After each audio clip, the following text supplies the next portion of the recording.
like the little trials and tribulations that you either get yourself into or have sort of thrust upon you, and you have to like work through them. But those are the moments I think that build your character, you know, and sort of mold you into who you are and who you become. So that's interesting. So despite, I mean, there is certainly a darkness. It does go into valleys at times. This album, but there is hope here. I think so. I think that my songs are always like that. I think at first glance most people would just write me off as like a sad, sullen kind of guy. But I think if you listen to the songs and the words, there's always light at the end of the tunnel. You know. You have a great knack for letting instruments breathe, show themselves off. Northern Wind, the strings in that song, really, I felt like you know, you don't bog it down. It's like preparing a fine meal. Yeah. Well, I think too with me, I've always shied away from strings because I felt like it was so obvious to have me play a song on acoustic guitar and have a bunch of strings behind it. You know what I mean? It was like, and everybody would always be like, you should use strings, you know. So I was always really like, sort of weary of that because I didn't want it to sound just forced or just like so like obvious. But Alex, who produced the record, he was like dead set on trying it for at least that song, and I'm really glad we did, because just that sort of brooding cello that comes in is just really, really beautiful. And my friend Anna, she did a fantastic job. I have to ask about the cover as well. It's pretty. What's the story? Well, I was on a flight somewhere, I think to somewhere in Scandinavia. Okay. I can't remember.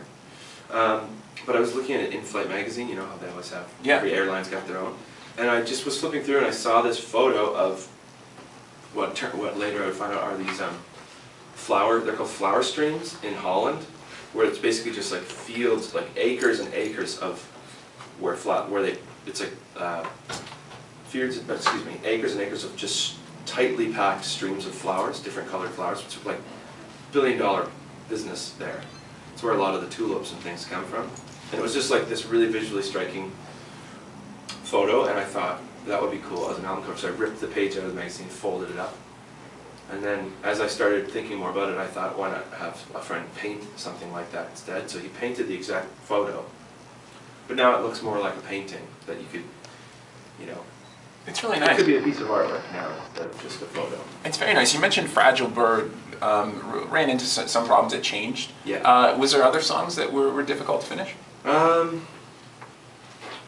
me think.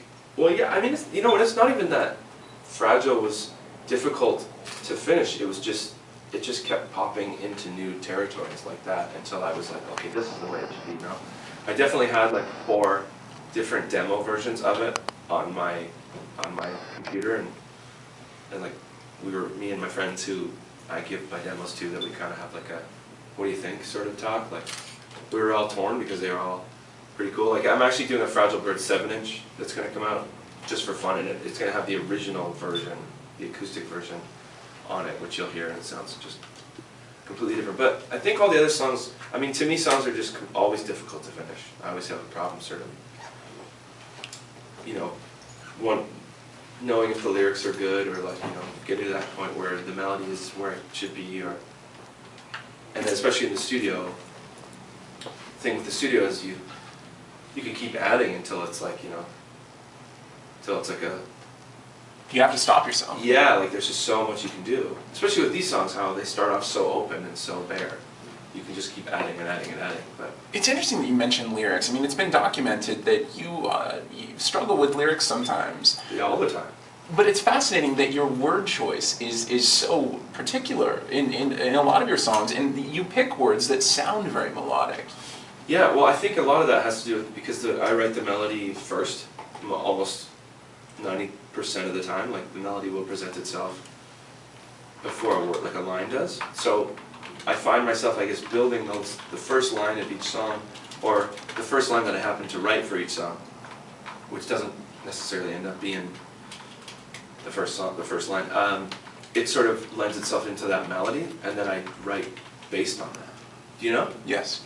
So it's weird, like, and I also find that there's like, I guess I take a long time because there's just certain things that I don't think I can get away with saying, like, You know, like I was listening to George Jones the other day, and there's like this line in a song where he says, you know, like, the lawn needs a mowing.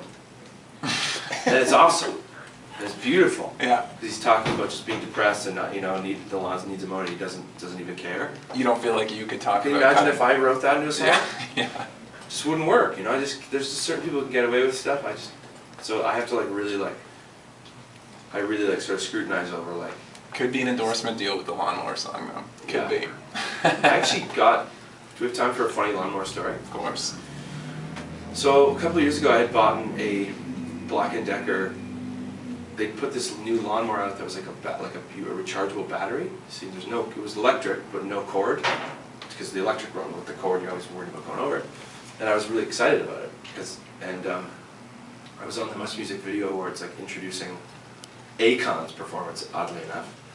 And the girl who was interviewing me was like, "So what have you been doing this summer?" I was like, just been cutting my lawn a lot. Got this new lawnmower, it's pretty awesome. It's battery powered, blah blah. And I said this. A week later, I got an email from a friend I went to high school with, who still hangs out with this guy that went to a rival high school, who now worked for Black & Decker.